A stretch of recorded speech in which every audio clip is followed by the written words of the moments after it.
we have ways in which our African culture has favored our men than women. So in Africa, we have a strong culture and heritage in Africa.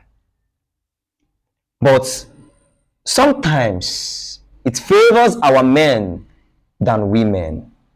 And in some parts, in some aspects too, it favors our women than men.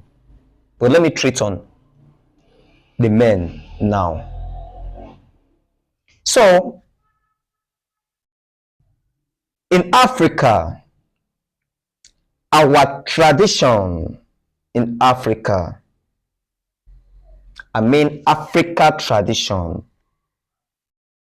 gives men the privilege to marry more than one wife. Africa in general. Our tradition gives us the privilege to marry more than one wife. Also, you can drop your comment at the comment section, whichever one you want to add to it. I cannot be 100% right of everything. No one is perfect, you know that. So there are most of them that I might have forgotten, and most of them that I might say that might not be good, be bad. So you can drop your comment at the comment section. So let's hit it.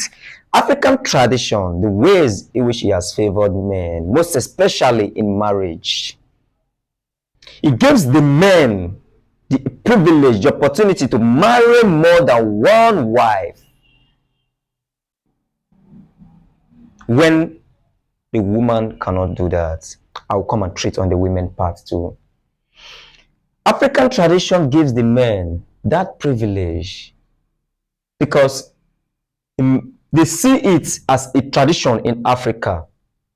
We can marry more than one wife. It's not a taboo. It's not forbidden to African culture. So, but some religion does not support it. But Africa in quotes, I'm talking about our tradition in Africa. We support more than one wife. A man can marry up to 3, 4, 5 wives, depending on how he's capable of taking care of them. And that does not stop him from not having an affair outside with another lady. He can have more than 2, 3, 4 concubines outside and have 4 wives at home, depending on how his pockets can go. There are some of them that doesn't even have money, but they marry more than that. I can't see how they take care of them, but they know how they take care of them by themselves. But you still have to understand that tradition that gives men the privilege to marry more than one and have concubine outside deprives the women too not to marry more than one husband, except on a circumstance.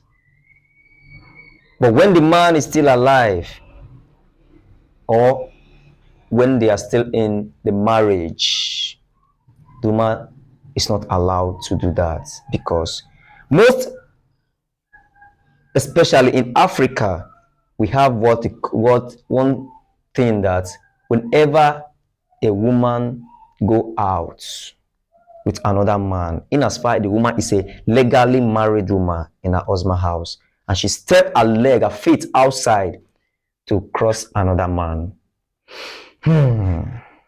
some things happen. It's normal in Africa. Some things happen because you see that maybe sometimes the children become sick, sometimes the husband become sick. You understand? So it favors the men by going out, marrying more than one, coming in, even having affairs with other women outside, but it doesn't favor the women. When a woman tries that move, the woman face the role. But in some communities now in Africa, instead of the thing to backfire against the man or right on the man or the children, it turned against the woman. Yeah, most communities now do that. They say, now who commit the crime, make it suffer. You understand? That is why I said this is the part where it favors men. African culture favors men than women. Also, it favors women in some parts too, because no matter how rich a woman will be, a man will still be the one to put money on your head. You see that it favors, that part favors you women. A woman can be rich, be wealthy, but the man will still be the one to place money on the head of the woman as the bride price. Not the woman they pay money for my head for bride price. Now man they pay. Even if the woman is richer than the man will still normal. The woman will give the man the money to go and pay. Who pay the bride price? It's not the man, it's the man. But a circumstance can be, and that situation, the man will be called the head of the house. A woman will still say, I'm the owner of the house. Because you see that he has favor high, so now me pay bride price as the man. But now you will be woman, claim that you are the owner of the house. Meaning the man is just an head, but the woman is the owner of the house. I agree with a woman saying she's the owner of house, because sometimes a man can go out and come back late. The woman will say, Honey, where are you coming from? You understand? Meaning the woman is controlling the man now. A man will want to give out things to his family. The woman will say, why didn't you take permission from me? Why didn't you consult me? Why didn't you discuss it with me first before doing that? You see, she's controlling the house already as the woman. No matter how rich the woman will be, she will still want to get the man. She will still want to take from the man. Honey, what are we going to eat today? We're not going to market today. Even if the woman is rich, sometimes she can be rich, but after spending money or doing all sort of things, she will still come to the man. Honey, maybe when they see them, say, honey, what are we going to eat today? Can we, why don't give them money to buy this? You don't collect money from the man again, small. So that is how, see, it favors women also. But women are not allowed to marry more than one husband. And they are not allowed to cross another man whenever they are already in a marriage. But men are allowed. You see the difference between them? African culture has a way it favors the men, and it has a way of favoring the women too. I might not say all, but I just said things about the marriage part. But I advised one man to one woman to one man.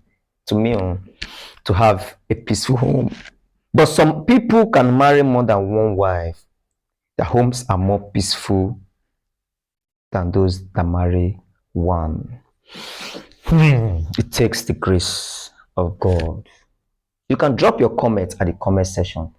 If really you have other ones to add to it, let's hit it. I will treat on it again. Remember, I said it when I started. I might be wrong in some part and I might be right in some part. You understand? So drop your comment at the comment section. Let's keep discussing.